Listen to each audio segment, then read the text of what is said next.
Tu veux construire une maison? Envisagerais-tu d'utiliser pour cela des bateaux ayant coulé? Quelqu'un l'a fait. Et non, il ne s'agit pas du capitaine Jack Sparrow. Ça peut sembler fou, mais il existe une ville entière construite à partir de navires naufragés. C'est probablement l'endroit le plus étrange sur Terre. Et pourtant, il y a beaucoup de ces lieux bizarres. Il y a un endroit mystérieux au milieu de la mer Caspienne, à environ 97 km de la ville de Bakou en Azerbaïdjan. Les pêcheurs locaux lui ont donné le nom effrayant de pierre noire, en raison de la substance noire que l'on trouve sur les roches. Dans les années 1940, un groupe de géologues est allé examiner la région et ils se sont vite aperçus que la substance noire en question était du pétrole. Il y en avait des tonnes et des tonnes sous les fonds marins, ce qui a naturellement attiré beaucoup d'attention. L'idée d'extraire le pétrole du fond de la mer est apparue bien avant la découverte de pierre noire. Elle a été élaborée par un géologue polonais, Witold Zglenicki. Pardonne-moi ma prononciation.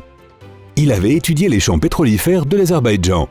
Zglenicki a eu l'idée de construire une plateforme au-dessus de la mer pour récupérer le pétrole et ensuite le transporter vers le continent sur une barge spécialement conçue à cet effet. Et l'industrie a accueilli son projet quand elle a réalisé que le pétrole commençait à se faire rare sur les terres mêmes. La profondeur de la mer à pierre noire n'étant que de 20 mètres, il fut décidé d'y construire la plateforme de Zglenicki. Et elle fut la première plateforme pétrolière au monde installée en haute mer. Mais les ouvriers n'avaient pas assez d'espace pour faire leur travail et ils ne disposaient d'aucun endroit où vivre. Une solution inédite a donc été trouvée. La création d'une colonie sur l'eau. Pour commencer, ils ont acheminé un vieux navire jusqu'à Pierre Noire. Il servait d'habitation aux ouvriers. Le premier puits de Pierre Noire a été inauguré en moins d'1 an. Après ça, l'endroit a été rebaptisé le Rocher du Pétrole. 6 mois plus tard, il y avait déjà 7 navires à cet endroit. En fait, les ingénieurs avaient décidé de fabriquer une île artificielle entière à base de navires naufragés. Les navires étaient délibérément immergés, puis reliés entre eux par des ponts métalliques, créant ainsi les fondations d'une véritable colonie maritime. L'extraction du pétrole s'étant accélérée, la ville s'est également agrandie. Avec le temps, le Rocher du Pétrole est devenu une cité à part entière, avec des bâtiments de plusieurs étages, un centre médical, un réfectoire, des usines et des ateliers. Plus tard, ces îles artificielles ont même été reliées par un pont qui dominait la mer. Finalement, la colonie a atteint une superficie d'environ 7 hectares et toutes les infrastructures servant à transporter le pétrole vers le continent furent mises en place avec succès. Les ouvriers avaient donc un endroit où travailler et vivre. Mais comment faire avec les tempêtes?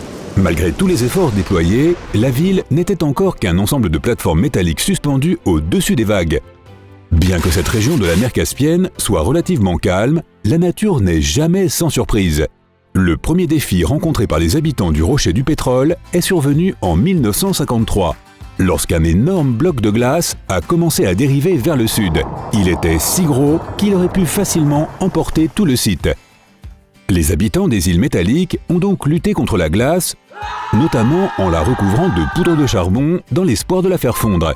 Mais cela n'a pas fonctionné, et au bout de 2 semaines, la bataille contre la glace était perdue. Les habitants ont été évacués et l'extraction a été interrompue en attendant que la menace ne passe. Aujourd'hui, il n'y a plus de population permanente sur le Rocher du Pétrole. Environ 2000 personnes y viennent encore pour travailler, mais elles n'y restent pas plus d'1 semaine à la fois. La seule exception se produit pendant les périodes de tempête, lorsque le transport vers le continent est impossible. Le Rocher du Pétrole reste l'une des villes les plus étranges de la planète. Mais il existe d'autres villes extraordinaires et tout aussi bizarres. Prenons par exemple la ville japonaise d'Aogashima. L'île sur laquelle elle se trouve s'est formée à la suite d'une quadruple éruption volcanique sous-marine et les habitants vivent sur un énorme volcan toujours actif. Étonnamment, cela ne semble pas les effrayer. Au nombre d'environ 300, ils ne paraissent pas prêts à s'en aller.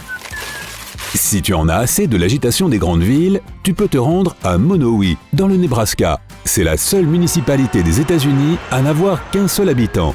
Pendant quelques décennies, la ville était tout ce qu'on fait de plus ordinaire. Mais au fil du temps, les plus jeunes sont partis à la recherche de meilleurs emplois. Jusqu'à ce qu'un jour, il ne reste plus qu'une seule personne. L'unique résidente de Monowi s'appelle Elsie Heiler. Elle est à la fois mère, commerçante et tenancière de taverne. Elle s'occupe également de la bibliothèque de son mari qui compte 5000 volumes. Mais en réalité, elle n'est pas vraiment seule. La ville est assez populaire et ses amis des villes voisines, ainsi que de nombreux touristes, lui rendent visite tout le temps. Il y a même eu quelques émissions de télévision présentant l'endroit et sa résidente. Dans le sud-ouest de la Chine, il existe un endroit appelé le Royaume des petites personnes. C'est le seul village au monde réservé aux personnes de petite taille. Ceux qui y vivent n'ont pas le droit de mesurer plus de 1,30 m. Le village compte plus de 100 habitants venus des 4 coins de la Chine, âgés de 19 à 48 ans. Les résidents disent qu'ils se sentent plus à l'aise parmi d'autres personnes de petite taille. Le tourisme contribuant à générer des revenus, le village dispose de ses propres infrastructures, d'un poste de police et d'un service de pompiers. Je suppose qu'ils n'y organisent pas de marathon parce que j'ai entendu dire qu'ils aiment couper au plus court dans tout ce qu'ils entreprennent. Mais je me trompe peut-être. Ordos est un autre lieu exceptionnel situé en Chine. C'était autrefois la plus grande ville fantôme du monde.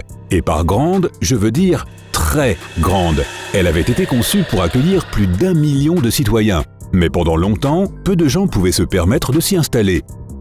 Mais ces dernières années, la situation a changé et Ordos compte maintenant de nombreux habitants.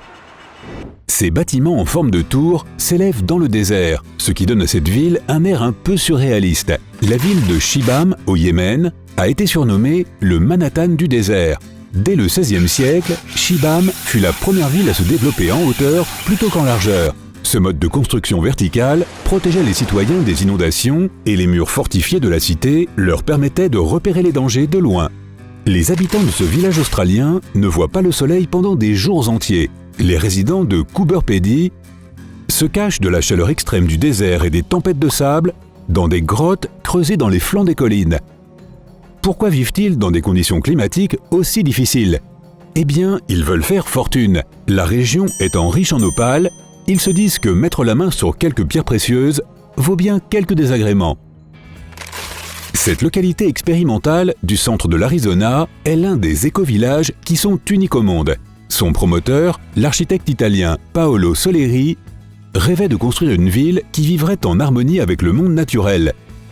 Les habitants essaient de protéger l'environnement en cultivant leur propre nourriture et en équipant leurs maisons de panneaux solaires. Malheureusement, la construction de ce projet urbain reste inachevée. Mais cela ne l'empêche pas d'attirer régulièrement des milliers de touristes. Il n'y a pas de population permanente à Arco Santi. Le nombre de résidents augmente et diminue, se situant en moyenne entre 50 et 150 personnes.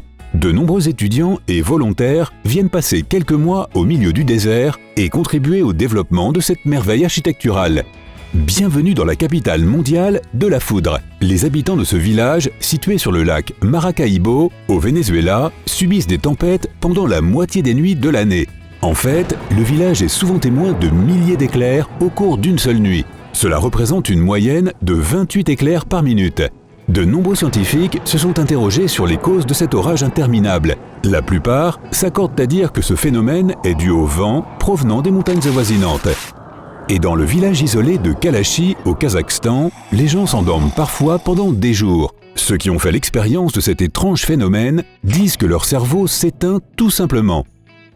Après ces périodes de sommeil inexpliquées, ils se sentent désorientés et ne se souviennent plus de ce qui s'est passé.